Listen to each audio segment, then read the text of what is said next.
Voilà, on achève la journée avant la cérémonie des awards ce soir avec la dernière conférence. Merci, je vous passe ce petit voilà. Avec une session spéciale organisée par le pôle de compétitivité Cap Digital, représentée aujourd'hui par Françoise Colaitis, à qui je vais passer le micro, qui va vous expliquer ce que fait Cap Digital et qui va poser une question pour conclure la journée, qui est une vraie question. La donnée réellement au service des utilisateurs, ça n'est pas une affirmation et ça mérite le coup d'être précisé parmi toutes les autres conférences. Vous avez 1 heure de temps de parole, je le disais. Je vais vous passer le micro, Françoise Colaitis, et vous laisser présenter également vos invités. Merci beaucoup. Merci. Bonjour messieurs, dames, et merci de votre attention dans cette session de fin de journée. J'espère qu'il vous reste encore un tout petit peu d'énergie pour participer à cette discussion. On va essayer de faire une table ronde qui ménage aussi un temps d'échange avec la salle. Donc n'hésitez pas à poser vos questions. C'est comme ça que ça a été vu. Effectivement, le sujet de cette session, c'est la donnée et l'utilisateur. Et c'est une session qui a été organisée par le pôle de compétitivité Cap Digital, dont je vais vous dire juste 2 mots. Ça va le son là? D'accord. Donc Cap Digital, c'est un pôle de compétitivité. En fait, c'est un cluster qui rassemble des acteurs publics, privés, des entreprises, grandes, moyennes, petites, des laboratoires académiques, des investisseurs, au service, donc ce cluster, au service de la création de valeur, et donc pour essayer d'accompagner et de booster la croissance et la compétitivité de ses membres. Le sujet de Cap Digital, je dirais le focus de Cap Digital, c'est vraiment la transformation numérique. La transformation numérique dans tous les secteurs économiques, dont le commerce et le retail, mais aussi dans l'éducation, dans la santé, dans la maison, le transport, les villes, etc. Et donc ce qu'on constate à Cap Digital en travaillant avec nos membres, c'est vraiment ce phénomène de la révolution numérique et de la transformation en profondeur de tous les modes de production, de distribution, de relations clients. Donc une transformation qui est portée par la dématérialisation de tout ce qui peut l'être dans l'entreprise, les produits, les services, les processus, qui est portée également par la connectivité généralisée et par le traitement de la donnée. Donc, qui dit dématérialisation dit production extrêmement massive de données. Et le traitement, l'analyse et tout ce qu'on peut tirer comme enseignement de cette donnée, qui est le sujet de cette session, et également l'un des sujets prioritaires à Cap Digital. Donc, je vais passer directement donc, à la présentation des intervenants. Eh bien, allons-y, Arthur. Bonjour. Donc, je représente la société Wind que j'ai cofondée il y a 2 ans et demi. Wind est spécialisée dans la digitalisation des points de vente, c'est-à-dire effectivement mettre en ligne les points de vente, ouvrir de nouveaux canaux de vente en ligne, donc site internet, applications, drive, etc. Mais aussi la digitalisation en interne dans le point de vente. C'est plutôt des systèmes de bornes, mais aussi des systèmes de caisse, et évidemment un système global, un seul logiciel qui permet de gérer l'ensemble de ces canaux, et évidemment aussi un certain nombre de modules de type fidélisation, de type CRM, et une algorithmie qui utilise les données. Alban ? Je pense qu'on doit avoir un micro chacun. Allô. Bonsoir à tous, moi je suis Alban Marguin, je suis fondateur de Brainit, qui est la plateforme pour partager vos meilleures idées avec vos marques préférées. Donc techniquement c'est le Twitter des bonnes idées. Toutes les idées sont en 140 caractères, commencent par « et si » et vous les partagez directement avec les marques que vous aimez pour remonter vos points d'innovation et d'amélioration. Et le lien avec Cap Digital, c'est parce qu'on fait du traitement de données, du traitement de profil utilisateur, qu'on est capable de cross-fertiliser en fait chacune des données que les utilisateurs nous donnent pour ensuite répondre aux besoins des marques qui ont besoin de se rapprocher de leurs consommateurs. Voilà. Bonjour à tous, je m'appelle Tony Pinville. Alors, je suis le fondateur de la société Euritech. Euritech a été fondée il y a maintenant 2 ans par un groupe de chercheurs en intelligence artificielle. Donc, nous, notre métier, c'est vraiment la valorisation des données. On a développé un moteur intelligent qui fait de l'analyse sémantique et qui est capable en fait d'analyser, de synthétiser, de catégoriser tout type de données. Donc, on reviendra peut-être un peu après sur les différents types de données qu'on entend. Mais voilà, notre métier, c'est vraiment utiliser la data pour mieux connaître, mieux comprendre les utilisateurs et pousser le bon produit au bon moment. Quentin? Alors bonjour, Quentin Lebeau, je suis fondateur de Tokiwoki. Contrairement à mon voisin de droite, nous on n'était pas du tout dans la donnée à l'origine. Tokiwoki, c'est une jeune start-up qui permet aux visiteurs d'un site de se conseiller directement entre eux plutôt que de faire appel à un vendeur. Donc typiquement, vous arrivez sur le site de Kaby, vous vous demandez si un pull est taille grand ou taille petit. Grâce au Tokiwoki, qui est une petite fenêtre en bas à droite, vous allez pouvoir poser votre question aux 600 visiteurs qui sont connectés au site en même temps que vous. Donc l'idée, c'est de faire de l'entraide temps réel entre visiteurs. Notre pari, c'était de se dire, si les visiteurs peuvent discuter librement entre eux, ils seront plus en confiance et ils achèteront plus. C'est quelque chose qu'on a vérifié. Et en fait, c'est ensuite que c'est nos clients qui sont venus nous voir pour nous dire, on repère qu'il y a 10 000, 20 000 interactions par mois sur le Tokiwoki entre les visiteurs et on aimerait bien savoir ce qu'ils se disent. Et c'est à partir de ce moment-là qu'on a commencé à penser data, c'est-à-dire analyse sémantique, faire ressortir des multiples interactions de visiteurs, les concepts clés qui allaient permettre aux clients d'améliorer son offre. Merci. Alors, en fait, dans les sessions précédentes, on a beaucoup parlé de l'utilisation de la donnée pour avoir des parcours très personnalisés, soit sur les sites, soit même très personnalisés dans la complémentarité entre le site physique et le site virtuel. Donc je voudrais un peu qu'on revienne sur cette notion de données, parce que finalement, on a tendance aussi à répéter un peu ces mots-clés, un peu comme des mantras, mais qu'est-ce qu'il y a derrière la donnée? Qu'est-ce que c'est exactement la donnée? Parce que j'ai l'impression que même dans ce rapide tour de table, on voit 4 illustrations relativement différentes du type de données qu'on va utiliser et des types de traitements du coup qu'on va être amené à faire. Donc Quentin, si tu veux rester sur la donnée, pour toi la donnée, c'est quoi exactement? Alors, moi j'ai découvert à l'occasion de la préparation de ce tour de table que j'avais des données spécifiques. Je ne le savais pas forcément, ce n'est pas mon point d'expertise. En gros, nous, ce qu'on a, c'est de la donnée déclarative. Ça veut dire qu'on n'est pas en train d'analyser le comportement, là où se baladent les mecs sur le site, mais vraiment juste qu'est-ce qu'ils ont à dire et qu'est-ce qu'ils disent à la marque ou aux autres visiteurs à propos de la marque. Effectivement, la donnée, elle est multiforme, elle peut être à la fois déclarative, donc ça c'est très intéressant d'utiliser cette donnée-là, mais elle est assez difficile à analyser parce qu'il faut d'abord essayer d'en ressortir quelque chose, d'analyser, de synthétiser, de les catégoriser aussi, c'est ça qui est important. Quand on a des avis clients, c'est très important d'avoir des outils pour catégoriser, pour comprendre rapidement, parce que dès qu'on a de la volumétrie, c'est un peu difficile d'analyser tout ça. Et bien sûr, il y a toutes les données plus structurées, des données de transaction, donc des données d'achat et des données issues de la CRM qui vont être exploitées différemment. Et je pense que l'important, c'est de pouvoir justement centraliser tous ces types de données qui sont soit first party, donc qui vous appartiennent, mais ce qui peut être aussi extrêmement intéressant, c'est d'exploiter des données issues de l'extérieur, des données third party, et pour vraiment enrichir et avoir une vision un petit peu plus globale de l'internaute, pour justement savoir qu'est-ce qu'il fait en dehors. Et nous, on travaille beaucoup sur ça, sur cette analyse des données extérieures pour enrichir les données, vos données en fait.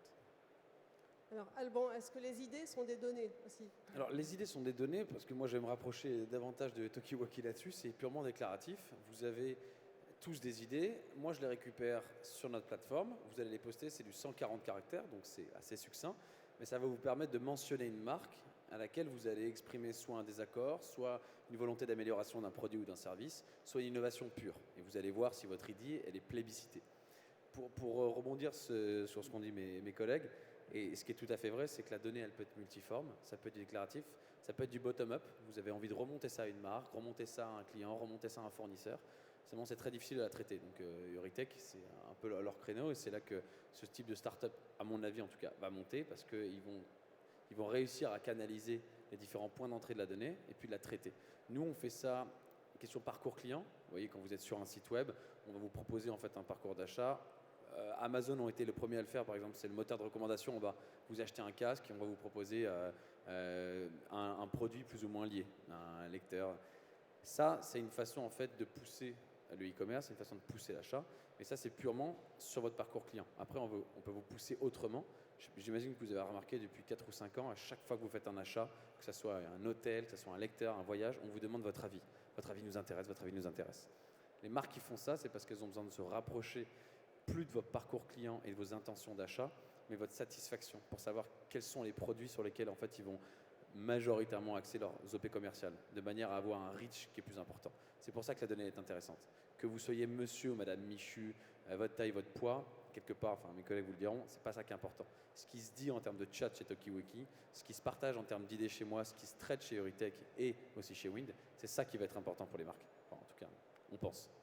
Arthur? Je suis assez d'accord avec évidemment tout ce qui a été dit avant, avec des personnes qui sont bien plus expertes que moi de la donnée. En arrivant, je lisais un article qui disait que la donnée, c'est de l'or. Et ce que j'aime bien dans cette idée, c'est qu'à l'instar de l'or, ce qu'il faut, c'est trouver la mine, analyser la mine, est-ce une bonne mine sur laquelle investir? Il faut des pioches pour aller chercher la donnée. Et ensuite, il faut des magasins, des banques, pour transformer l'or en quelque chose qui est utilisable dans le monde réel. Et au fond, j'ai l'impression, et vous me dites si je me trompe, que c'est exactement ça, la donnée. Chez Wind, on a deux types de données. La première, c'est une donnée utilisateur qui évidemment va permettre d'augmenter le panier moyen, de proposer des produits supplémentaires à des clients. Typiquement sur la restauration, on peut savoir que monsieur X, l'été, quand il fait plus de 30 degrés et qu'il a pris sa voiture pour venir chercher son repas chez McDonald's, il a envie d'une glace par exemple. Donc on va lui proposer une glace et on a plus de chances de lui faire accepter l'achat d'une glace qu'en point de vente où un équipier peut-être oublierait de lui proposer et ne serait peut-être pas d'ailleurs au courant qu'il faut lui proposer. Et la seconde donnée, c'est de la donnée pratique. Au fond, dans l'informatique, tout est de la donnée. N'importe quelle information est une donnée qui doit être échangée. Et je prends encore une fois l'exemple de notre métier, parce que c'est celui que je connais le mieux. La principale information que l'on traite, c'est la commande. C'est l'information de commande. Est-ce qu'elle est payée? Quel produit elle contient? Dans quel point de vente? Par qui? Comment? Et en fait, nous, on prend la commande, quel que soit le canal, et on la transmet à un point de vente, quel que soit le point de vente et le point de réception. Il ne faut pas oublier que ça aussi, c'est de la donnée qui est tout aussi importante que la donnée utilisateur qui permet l'upsell ou la meilleure connaissance du client. Merci, je trouve que ce tour de table, il pose bien les choses sur le type de données, de quoi on parle. On voit bien qu'il y a des données un peu comportementales, c'est les traces d'achat, les traces de navigation, tout ce qu'on a, le parcours client sur le site ou sur le site physique. Il y a des données donc, qui sont assez comportementales. Il y a des données vraiment déclaratives, c'est laissez-moi votre avis, donnez-moi vos idées, est-ce que vous avez envie de communiquer avec d'autres clients? Donc ça, c'est vraiment des données non structurées qui vont se présenter concrètement sous forme de texte, d'audio, de données non structurées. Et puis ce qui est important aussi, dans ce que vous avez dit, c'est qu'il y a aussi des données extérieures, des données externes au site de e-commerce ou aux commerçants. La météo, il fait chaud, j'aurais sûrement envie d'une glace. Des parcours sur d'autres sites qui donnent aussi des informations sur les profils d'utilisateurs. Donc, une fois qu'on a un peu vu ce paysage cette topologie en quelque sorte de la donnée, du coup, ça nous entraîne à nous questionner sur le modèle économique qui va être associé à ça. On est dans une session où on parle de faire de la valeur et de créer de la valeur en utilisant les données.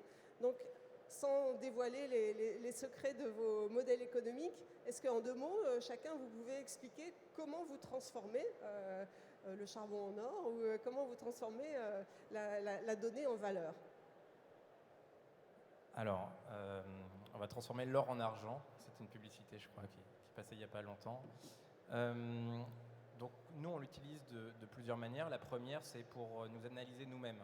Comment nous améliorer, comment améliorer notre produit. C'est un produit B2B, mais qui est utilisé derrière par les clients de nos clients.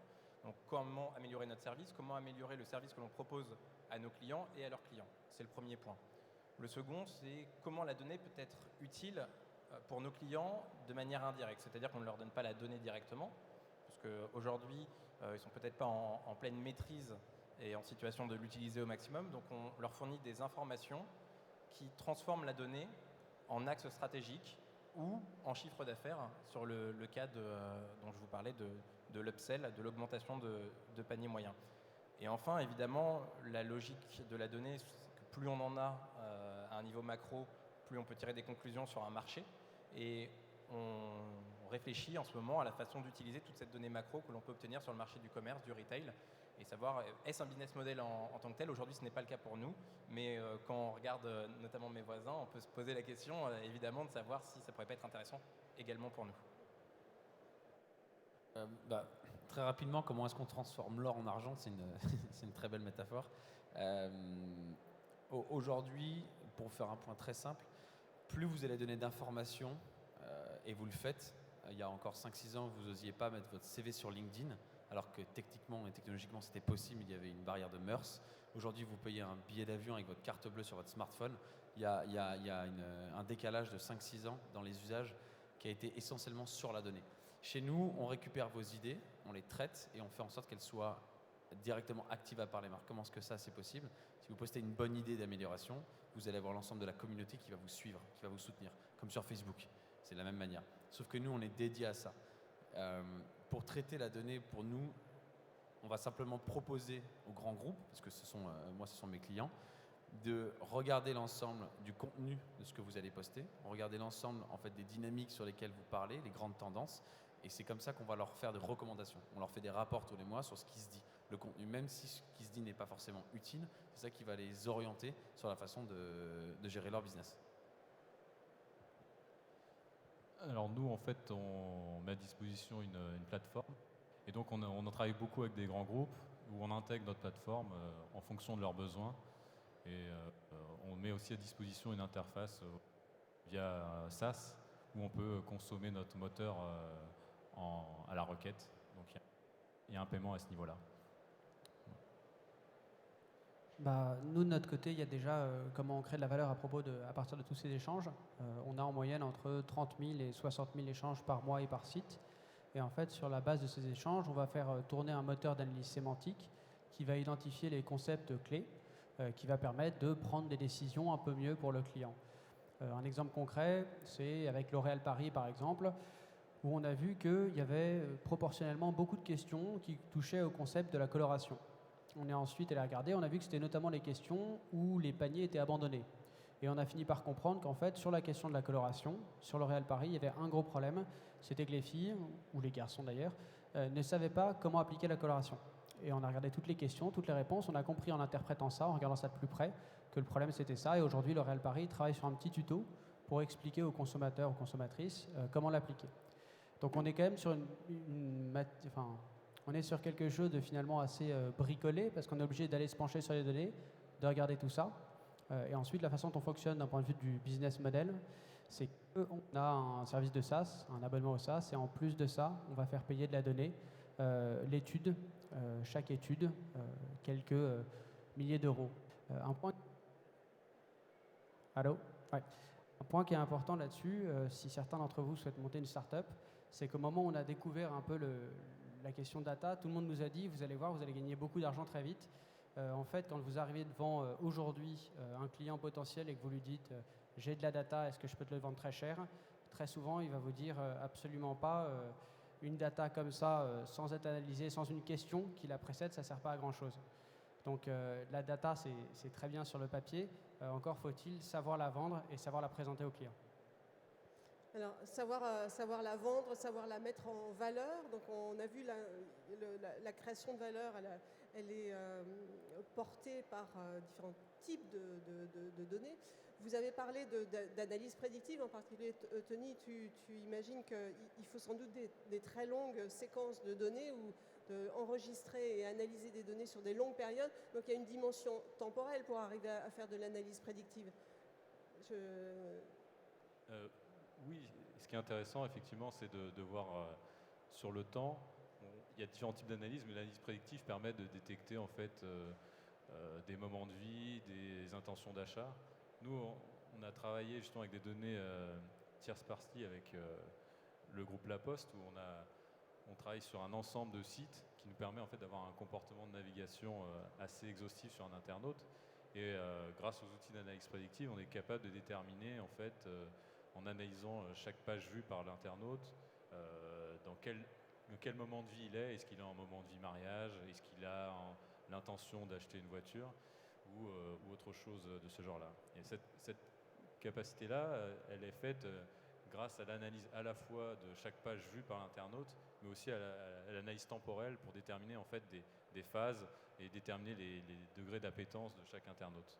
Donc c'est intéressant effectivement d'étudier ça sur une longue durée. Ouais. Et est-ce que cette dimension temporelle, elle existe aussi quand on fait des traitements de données, d'extraction sémantique des contenus des données? Enfin, je pense à Quentin, voilà, tu essayes de voir de quoi parlent les utilisateurs sur les sites. Voilà, la compréhension de la sémantique, du sens attaché à ces données nécessite elle aussi une dimension temporelle assez longue? C'est pas tant la temporalité qu'on va regarder. À mon avis, on apprendrait plein de trucs très sympas là-dessus, c'est juste qu'on ne sait pas le faire. Donc nous, on ne regarde pas la temporalité, ce qu'on va regarder, c'est juste la récurrence statistique. Sur Kaby, par exemple, on a vu qu'il y avait un concept qui était le mot jean, et on a vu que le concept associé à jean qui était le plus répandu, c'était le concept taille haute. Et à ce moment-là, on a regardé les deux, on s'est dit tiens, c'est marrant. On est allé regarder dans les questions et on a découvert qu'il y avait un problème pour trouver les jeans taille haute sur Kaby, et c'est là-dessus qu'on a travaillé. Donc c'est la récurrence statistique du concept taille haute qui nous a permis de le remarquer et ensuite de réfléchir là-dessus. D'accord. Alban, toi aussi, je pense que tu fais du traitement sémantique sur les retours des idées. Quels sont les cas? De quoi tu as besoin pour traiter convenablement cette donnée? Nous, on a développé un moteur de sémantique justement pour analyser la donnée, parce qu'on s'est rendu compte sur notre site que si ici je vous demande à chacun une bonne idée pour améliorer le salon du e-commerce, je suis prêt à parier que vous allez avoir des doublons. Et puis il va aussi y avoir des idées un peu tarte à la crème. Ça arrive tout le temps et pour tout le monde. Si je vous mets à réfléchir sur une dynamique un peu plus précise, là on va avoir des bonnes idées. Donc nous, pour traiter à la base les idées, pour en faire quelque chose de quali, on élimine le bruit, ce qu'on appelle sur Internet le bruit, donc c'est toutes les idées qui valent pas grand-chose, et ça arrive. Et ensuite, on fait du traitement un petit peu plus quali pour savoir comment est-ce qu'on pourrait utiliser ces données. Parce qu'effectivement, il y a des idées qui reviennent, et s'il y avait le Wi-Fi dans les trains, bon, tout le monde le voudrait. Sauf que c'est un gros projet, c'est assez compliqué. Moi, ce matin, j'étais à la SNCF, c'est encore un sujet dont je leur ai parlé, mais c'est pas aussi réalisable que ça. C'est pour ça que la donnée, pour nous, elle est clé, parce qu'on va pouvoir analyser nos comportements et les grandes tendances.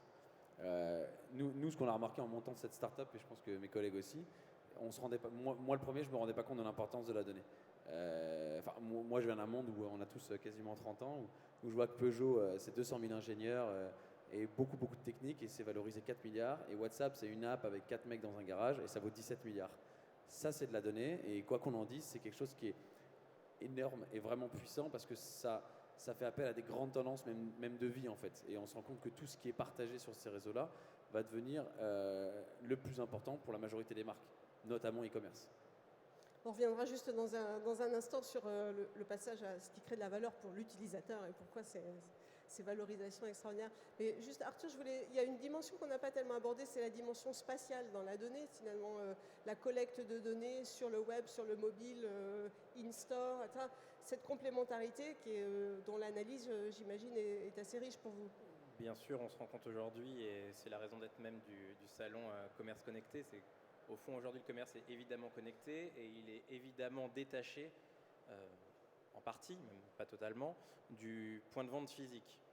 Et il y a un ensemble de canaux autour, et ces canaux doivent être maîtrisés, et seule la donnée permet de maîtriser ces canaux. Donc évidemment, on peut regarder la donnée du business qui est apportée par le site internet, par l'application, par du drive. On peut analyser énormément de choses, mais on peut aussi analyser des parcours clients, des grandes tendances de fond, une volonté un peu plus urbaine par-ci, un peu plus rurale par-là, parfois beaucoup plus de mouvements, parfois moins. Et aujourd'hui, les technologies nous permettent de tout analyser. Il suffit de placer par exemple un beacon à l'entrée pour savoir combien d'entre vous ont des smartphones, peut-être pour vous pusher des informations sur le commerce connecté, et peut-être un jour pour récupérer des informations directement depuis vos smartphones. Mais évidemment, la donnée spatiale est extrêmement importante et on peut la récupérer dorénavant grâce aux technologies. C'est ça qu'il faut comprendre, et notamment dans la logique omnicanal ou cross-canal, tout dépend la façon dont on voit les choses. Mais ce qui drive cette logique omnicanal, c'est la donnée, puisque c'est la seule chose qui vous permet de maîtriser le passage d'un client d'un canal à un autre. Et forcément, c'est en le suivant qu'on sait où il se trouve. Alors, je pense qu'on a beaucoup parlé de données, de la valeur de la donnée, la façon dont on l'exploite, les différents types de données, ce dont on parle. On pourrait maintenant basculer du côté du client et regarder ce qui fait la valeur pour le client. Qu'est-ce qui fait qu'on a envie de revenir sur un site, qu'on a envie de revenir chez un marchand?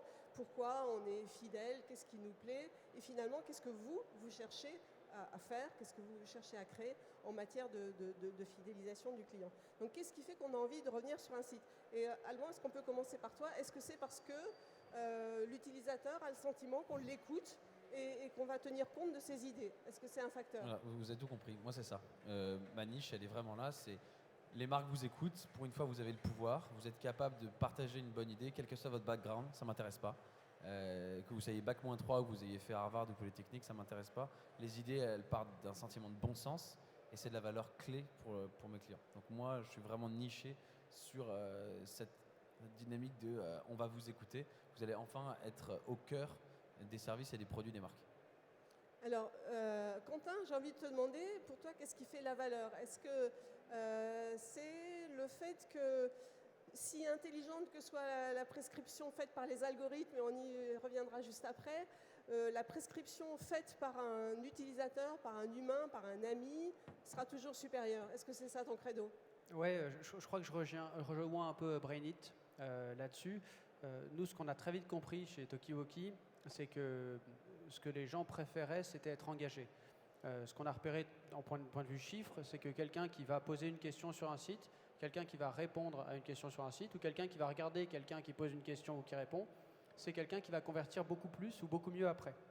Donc, ce qu'on a découvert sur la donnée, c'est que chez nous, ce qui nous intéresse, ce n'est pas la donnée en elle-même, c'est l'acte de transmettre la donnée. Et c'est là que je rejoins un peu Brainit, c'est qu'en fait, la capacité de pouvoir s'exprimer librement sur un site, de parler avec d'autres visiteurs, c'est ça qui va créer de la valeur chez nous. Ensuite, ce qui va être dit, on va l'analyser, ça va être de la donnée, on va en faire quelque chose. Mais pour nous, la clé, c'est déjà de réussir à faire parler ces visiteurs. Quand on a préparé cette session, Arthur, tu parlais toi, ce dont tu rêvais, c'était un site apprenant. C'était un site qui soit toujours différent et qui s'adapte à ce dont on a envie. Exactement. Alors c'est à la fois un rêve et une angoisse, puisque un rêve évidemment, puisque ça me permettrait d'accéder à l'information beaucoup plus rapidement. J'imagine le site e-commerce où je ne suis pas forcément pollué par de la publicité dans tous les sens pour m'attirer ci et là et augmenter mon panier moyen, parce que c'est vraiment de ça qu'il s'agit, mais plutôt que ce soit quasi naturel et quasi indolore pour moi. Après, quand on tire le fil, et là on est quasiment dans la philosophie du web, est-ce qu'on a envie de se retrouver sur un Internet qui est 100% personnalisé et donc qui répond tellement à nos attentes qu'on n'est plus surpris, tellement à nos attentes qu'on n'est plus face à l'information qu'on n'a pas envie de voir, celle contre laquelle on est, contre laquelle on se positionne.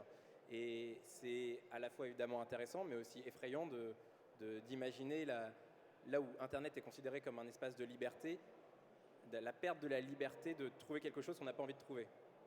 Et bon, on s'éloigne un petit peu là, du commerce connecté, mais c'est intéressant aussi d'imaginer les choses sous cet angle-là sur le moi. Après, nous aujourd'hui, évidemment, la façon dont on utilise la donnée, c'est pour fluidifier les parcours. Et je dis bien les parcours, puisque la logique omnicanal fait qu'on passe d'un parcours à un autre en fonction de son envie, mais aussi de la façon dont on vit de manière générale et dont chacun vit. Mais on peut imaginer le pire derrière en fonction des capacités technologiques qui vont avec la maîtrise de la donnée et l'automatisation de cette donnée. Alors Tony, je pense que tu te sens interpellé. Je présente ici un peu la facette intelligence artificielle, prédictif, machine learning, etc. Jusqu'où vont aller les algorithmes dans l'hyper-personnalisation des parcours? Qu'est-ce que vous avez dans vos cartons? Alors, je pense que justement, si on est plus surpris et qu'on n'a que des choses auxquelles on s'attend, finalement, c'est pas personnalisé parce que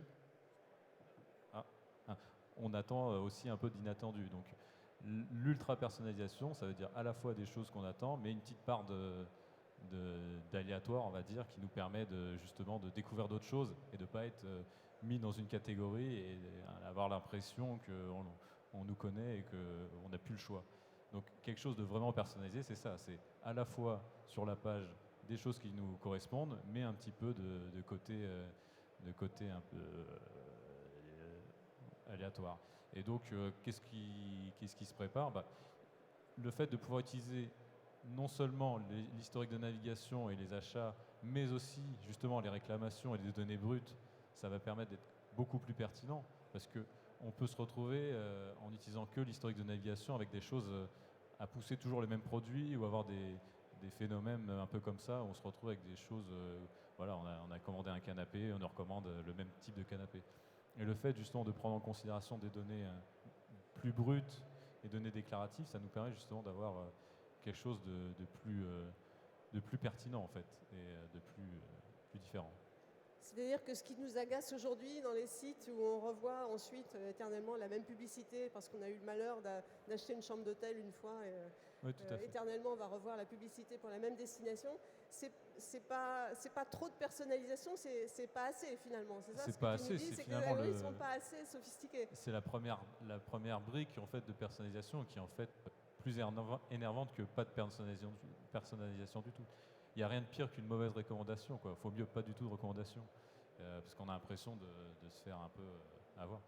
Et non, j'avais oublié, je vais dire. Donc c'est que c'est pas encore assez. Voilà, c'est pas encore assez poussé dans l'utilisation. Dans l'utilisation, c'est vraiment l'utilisation basique et le fait d'agréger. Quentin ou Alban, vous avez envie de réagir à ça? Comment on fait pour préserver la sérendipité, le plaisir de la découverte, les parcours? C'est intéressant ce que tu as dit parce que c'est exactement ce qui se passe aujourd'hui. Enfin, je sais pas vous, mais moi le premier, c'est hyper intrusif. J'ouvre mon téléphone, je télécharge une app et on me demande de me géolocaliser. Après, je veux accéder à mes contacts. Après, ils accèdent à mes photos. Après, en fait, la personnalisation, ça vient complètement violer mon intimité. Et ça, c'est exactement la réalité de votre smartphone et de votre site aujourd'hui. Mais c'est de la personnalisation pour aller, c'est là que je le rejoins. Plus on ira loin là-dedans, plus on aura les capacités d'être beaucoup plus pertinent. Aujourd'hui, les modèles prédictifs, ils existent et ils cartonnent parce qu'il n'y a pas assez de données. En fait, on croirait que le big data, c'est déjà énorme. En fait, il n'y a pas du tout assez de données pour comprendre vraiment ce que je veux. Donc, on me repropose en RTB et tout la même chambre d'hôtel. On regarde mes cookies, on regarde que j'ai boursicoté, que j'ai été acheter des transats. Bam, j'ai des analyses boursières et puis des transats chez Leroy Merlin. En fait, c'est pas du tout pertinent. Et en fait, c'est beaucoup plus intrusif qu'autre chose. Il faut que je mette en navigation privée. Et aujourd'hui, l'arbitrage privé-public, il commence à être vraiment réel. D'ailleurs, il y a des startups qui se montent sur l'e-réputation, sur les adblocks, BIS et compagnie, pour éviter justement ce genre de côté intrusif. Quentin, c'est aussi ton avis? Oui, c'est assez technique, je trouve. Nous, ce qu'on voit, c'est qu'en marketing, on réfléchit, quand on crée le produit chez Tokiwoki, on réfléchit ou en push ou en pull. Le push, c'est donc, je suis sur un site, on me balance une pub sur le côté que je voulais pas forcément. C'est interruptif, c'est désagréable, mais c'est un bon moyen peut-être au début, surtout quand on n'a pas beaucoup, d'aller chercher de la donnée. Ensuite, il y a le pull qui est, on me propose quelque chose, on me demande si j'ai envie de partager ça aussi. Nous, sur une méthode qu'on préfère de très loin, c'est la méthode qu'on utilise chez Tokiwoki, puisque finalement, le Tokiwoki en bas à droite, vous avez parfaitement le choix de ne pas l'utiliser si vous ne voulez pas l'utiliser. Mais je pense humblement qu'en tant qu'internaute, d'un point de vue méthode, je pense qu'on pourrait faire beaucoup plus avec du pull, en ciblant bien les questions, en posant les questions au bon moment pour avoir les données, sans que ce soit gênant. Parce que là, j'ai l'impression que c'est un peu contre-productif et que finalement, aujourd'hui, si les gens sont un peu réfractaires à la donnée ou aux data en général, c'est non pas parce qu'ils ont l'impression que ça ne va pas leur être utile, parce que ça le sera, mais parce que la méthode qui a été utilisée a été agressive et finalement assez lourde au quotidien avec tout ce push. D'accord. Donc il y a certes des algorithmes sans doute à améliorer, la façon de faire de prédictif avec de meilleures données à améliorer, mais il y a aussi questions d'expérience utilisateur qui sont capitales. Oui, il y a des choses toutes bêtes que les gens font pas trop. C'est par exemple quand on vous push quelque chose, on pourrait en fait vous le pouler. Typiquement, quand on vous demande votre géolocalisation, ce qui serait intéressant, c'est que plutôt que de demander, on le fait de plus en plus, pour toi de demander où est-ce que vous habitez, on vous dise, voilà, en fait, ce qu'on va faire, c'est qu'on va regarder la météo, on va être capable de vous conseiller tous les jours à 8h du mat si vous voulez ou non prendre un parapluie, et c'est pour ça qu'on vous demande ça. Et dans ce cas, vous donnez votre accord, mais en connaissance de cause. Et là, une fois de plus, c'est plus du marketing, c'est de la méthode que de la technique. Du coup, tu introduis ma dernière question. On va faire juste un dernier tour avant peut-être de vous passer le micro à la salle et de prendre des questions. Dans quelles conditions, justement, donc l'utilisation de la donnée se traduit par un vrai bénéfice client? Donc là, tu viens de l'évoquer, je ne sais pas si tu veux compléter, et ça pourrait être un peu le mot de la fin, puisque c'est le sujet qui nous rejoint aujourd'hui. Alors, si jamais je devais prendre position sur la question, je dirais que nous, ce qui nous intéresse vraiment, et la clé de la donnée aujourd'hui, c'est ce qu'on appelle la donnée déclarative. Donc, c'est une donnée où on va laisser à l'utilisateur la capacité de s'exprimer sur une question ou sur un problème. C'est intéressant pour 3 raisons. La première, c'est parce que c'est volontaire, c'est du pool. La personne a le droit de donner l'information si elle veut, elle a le droit de ne pas la donner. La deuxième, c'est parce que c'est engageant. On se rend compte que quelqu'un qui s'engage vis-à-vis de votre site, qui va poser une question ou répondre, c'est quelqu'un qui convertit mieux, qui convertit plus. Donc c'est une bonne forme de données. Et la troisième, c'est parce que c'est de la donnée et qu'à la fin de la journée, vous savez exactement si quelqu'un n'aime pas ci ou ça sur votre site. Tony? Je suis d'accord avec ce que tu dis. Je pense qu'il ne faut pas négliger un type de données et que la donnée déclarative est très intéressante, mais il y a certaines personnes qui ne vont pas forcément s'exprimer ou alors elles vont s'exprimer sur certains sujets mais pas évoquer d'autres. Donc je pense que vraiment l'enjeu c'est de pouvoir utiliser tous les types de données et les centraliser pour pouvoir justement pousser les meilleures offres au bon moment et les meilleurs produits. Donc il y a une question de contexte et cette capacité à agréger et utiliser tout type de données, je pense que c'est vraiment ça l'enjeu. Moi, c'est le cœur de mon business. C'est comment est-ce que je prouve à L'Oréal, Carrefour, Starbucks, McDo qui doivent prendre Brainit en tant qu'outil innovant pour avoir un bénéfice. Donc, c'est la question à laquelle nous, on essaie de répondre. Aujourd'hui, après, mes collègues peuvent m'arrêter, mais je pense que la façon de calculer le bénéfice client, pour l'instant, c'est du taux de transfo, c'est de la capacité d'acquisition, c'est du coefficient de viralité, mais pour l'instant, je pose la question au public maintenant, est-ce que quelqu'un est capable de me donner le ROI de Twitter pour une marque? C'est compliqué de calculer le retour sur investissement d'utilisation de Twitter. C'est un peu comme Facebook, vous êtes un peu obligé de l'avoir, c'est un peu comme le bac. Ça n'a pas grand-chose pour l'instant, mais vous êtes obligé. Pour le calculer, c'est plus de l'engagement client, c'est un taux de satisfaction. Pour l'instant, il n'y a pas vraiment de moyens chiffrés pour avoir un vrai retour sur cette donnée. C'est pour ça que je pense que les modèles prédictifs et le traitement vont permettre d'avoir plus de précision sur ce bénéfice pour les marques. Arthur, bénéfice client? Je suis 100% d'accord avec l'idée qu'aujourd'hui on est quand même vraiment au commencement, aux premières itérations de la logique de traitement de données. Effectivement, de manière générale, même dans la publicité, puisque j'en ai fait un petit peu avant, c'est difficile de savoir ce que rapporte 2 millions investis. On va dire qu'on investit au bénéfice du doute, et parce que si on ne le fait pas, tout d'un coup ça s'écroule, mais on ne sait pas réellement quel est le lien de cause à effet, quel est le meilleur média, quel est le meilleur canal. Après, lorsque l'on travaille comme nous, on a la chance de le faire sur Wind, où on maîtrise le point d'entrée et le point de sortie, on arrive à calculer un ROI très facilement. Et au fond, ce qui manque aujourd'hui, c'est peut-être le point de sortie ou ce qui se passe entre le point d'entrée et la sortie, mais en tout cas, il manque de la donnée. Et donc, évidemment, je rejoins mes camarades. Si la donnée aujourd'hui n'est pas forcément ultra utile, elle l'est évidemment, mais pas encore au maximum de ce qu'elle pourrait être, ce n'est pas parce que la donnée en tant que telle est inutile, c'est parce qu'on n'en a peut-être pas encore assez, ou qu'on ne l'a pas encore assez bien traitée, ou qu'on ne maîtrise pas encore assez l'ensemble du parcours d'utilisation, alors que ce soit un canal de vente, que ce soit un canal médiatique, n'importe quel canal. En fait, Internet est un canal et il y a plein de canaux dans le canal. Et c'est ça qui manque aujourd'hui. Je pense qu'il faut peut-être plus de données pour que les startups qui sont à côté soient les grandes réussites de demain, et ça va arriver indéniablement. La question, c'est quand. Est-ce que c'est en mois ou est-ce que c'est en années ou en dizaines d'années, on verra. Mais je pense qu'il y a quelque chose de très intéressant à faire, et on voit déjà que l'eau commence à frémir petit à petit, et peut-être qu'elle va bouillir un jour, donc ça va être intéressant. Alors, est-ce qu'il faut encore plus de données? Ça, c'est peut-être une question qu'on peut poser à la salle. Je ne sais pas ce que vous en penserez. Ce qui se dégage, me semble-t-il, de ces quelques échanges, c'est qu'on n'est qu'au début, nous ne sommes qu'au début de cette industrie de la donnée. Il y a encore beaucoup de choses à faire, et donc du coup, il n'y a pas de stratégie unique, il n'y a pas de vérité. Je ne pense pas que vous allez ressortir de cette salle avec c'est ça l'orthodoxie, c'est comme ça qu'il faut faire. Il y a des stratégies d'entreprise et des technologies qui s'adaptent plus ou moins bien à des stratégies. Je pense que la deuxième idée qu'on peut tirer aussi, c'est que par définition, cette donnée qui vient de l'utilisateur, c'est une donnée qui décloisonne. Et en fait, l'unité derrière la donnée, c'est l'utilisateur dans un parcours longitudinal, dans un parcours de vie, dans une intention d'achat ou pas. Et cette notion finalement de parcours, c'est sans doute aussi un vecteur d'innovation et un gisement d'innovation, tout autant que celui des technologies de traitement de données qui est à poursuivre. Voilà, on a gardé juste un quart d'heure à la fin pour pouvoir prendre des questions. Donc, n'hésitez pas, je crois qu'il y a une personne ici avec un micro. Allez-y, si c'est une réaction, une question pour les intervenants, une interrogation, une interpellation, n'hésitez pas.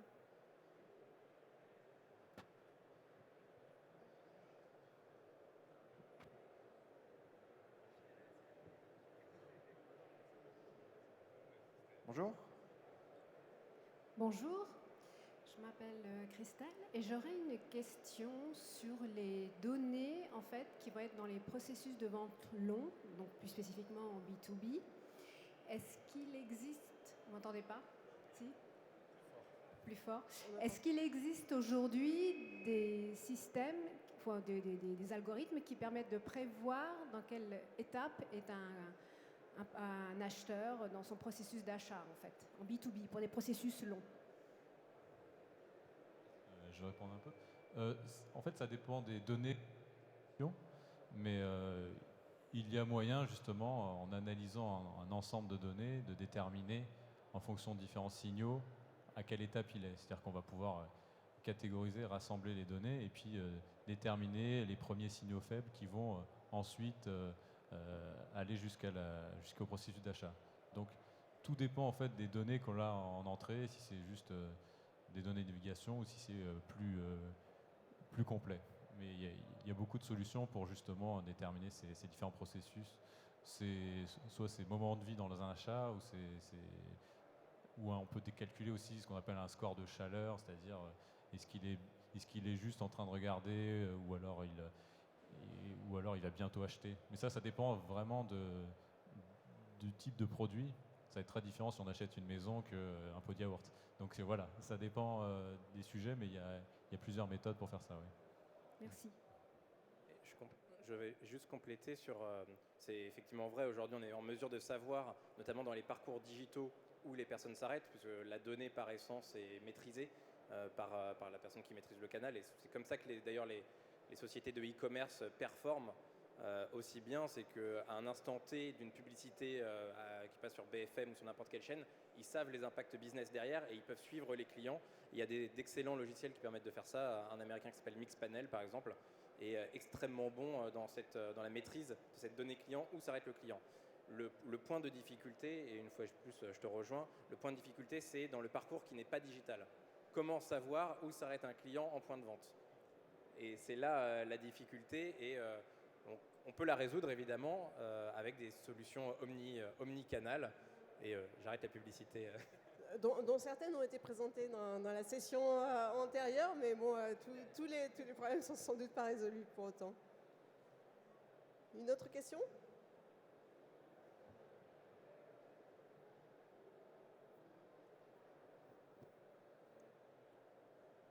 Bonjour. Bonjour. J'aurais une question plutôt pour la personne de Talkie-Walkie. Est-ce qu'il existe des algorithmes de traitement en langage naturel qui permettent d'exploiter les informations descriptives, comme vous l'avez dit? Je n'ai pas entendu la fin de la question. Pardon, est-ce qu'il existe des algorithmes de traitement en langage naturel qui permettent d'exploiter les informations que vous donnent vos utilisateurs? Alors oui, mais c'est très basique.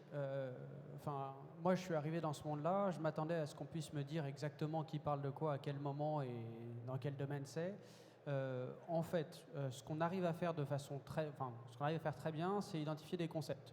On va voir que tel mot ou tel concept qui fait partie de ce champ lexical est revenu pas mal de fois, on va l'associer à d'autres concepts proches. Ça c'est facile. Un des trucs qui intéressait le plus nos clients et sur lequel on était pas mal déçus, c'est une fois qu'on a identifié ces concepts, être capable de définir si jamais ils sont présentés dans un contexte positif ou négatif. Donc être capable de dire quand les gens parlent de prix, ils sont plutôt contents, quand les gens parlent de livraison, ils sont plutôt mécontents. Ça, on pensait que ce serait facile. Et en fait, le gros problème, c'est le sarcasme. C'est qu'en fait, il y a des gens qui arrivent, qui disent super, génial, ma livraison est en retard. Et à ce moment-là, ça va être interprété quelque chose de positif. Donc, ma réponse succincte, ce serait, on est encore au tout début de ce qu'on est capable de faire en analyse de texte, mais on pourrait aller encore beaucoup plus loin. Merci.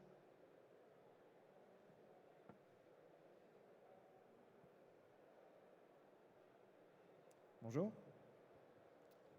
Bonjour, Cédric Favre. Je voudrais savoir comment vous en sortez pour gérer l'utilisation de données face à la loi informatique et liberté qui est censée protéger la vie privée, mais qui s'avère, comme vous le disiez, madame, peut-être être un frein à l'heure actuelle à l'innovation numérique.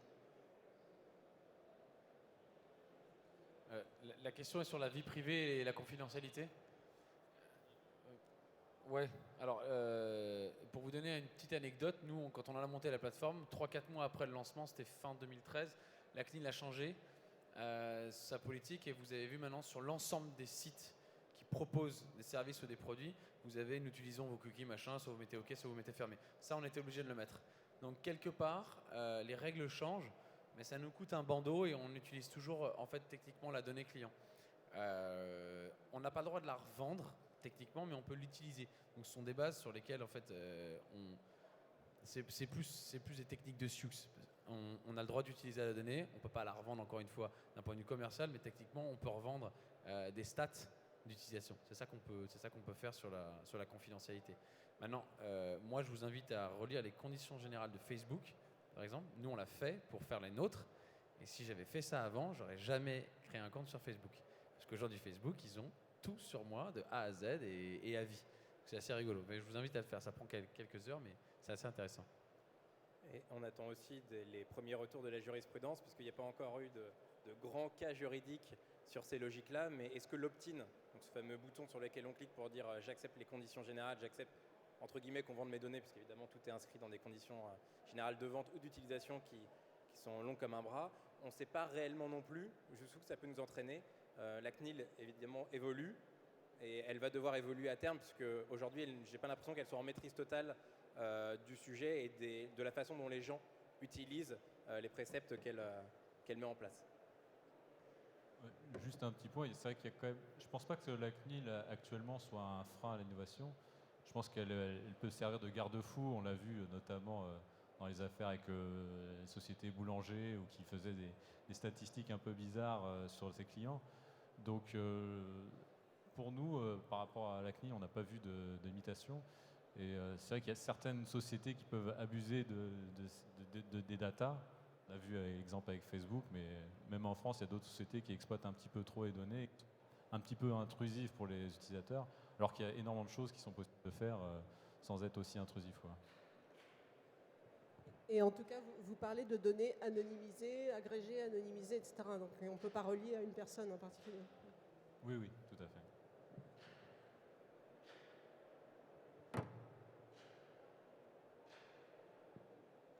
Je ne vois pas de main se lever. Est-ce qu'il y a d'autres questions ?